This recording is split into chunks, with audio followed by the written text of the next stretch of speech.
ده يعني تمثال ما أطلق عليه إله النيل، وحواليه 16 طفل. هذه الأطفال يعني المتواجدة حوله بهذا الشكل، يعني وهذا الحجم، 16 طفل موجودين حول هذا التمثال. والتمثال ده يعني موجود من العصر تقريبا القرن الأول الميلادي، وده كان في العصر الروماني.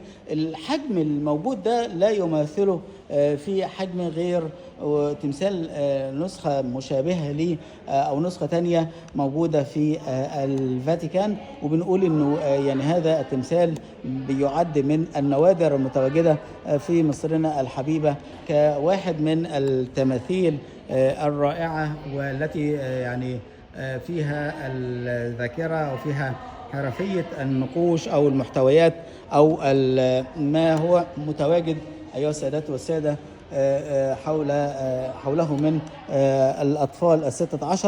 وبنقول إن التمثال ده بيمثل يعني نموذج للأصل ده موجود في الفاتيكان، وتاريخه بيرجع إلى القرن الأول الميلادي، وبيمثل إله النيل كشيخ قوي قابض على سنابل القمح اللي هي موجودة في إيده بالشكل اللي موجود قدام حضراتكم دوت. وكمان بنقول إنه يعني حواليه الحصلات الزراعية.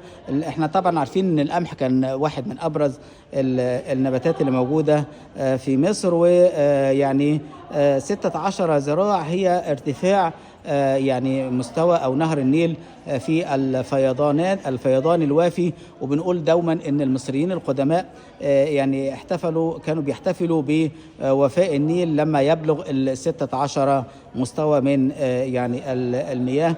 واحنا بنقول دوما انه حتى اللحظه دي ان الحكومه بتحتفل بوفاء النيل بيسموه جبر البحر، وفي اقصى ما يصل فيه ارتفاع المياه النيليه. وطبعا احنا عارفين ان عندنا مقياس الروضه التاريخي، وده بيؤكد دوما انه النيل هو مصدر الحياه للمصريين، وهو روح المصريين، ومياهه هي حياتهم. نحن لازلنا مع حضراتكم داخل المتحف الزراعي المصري.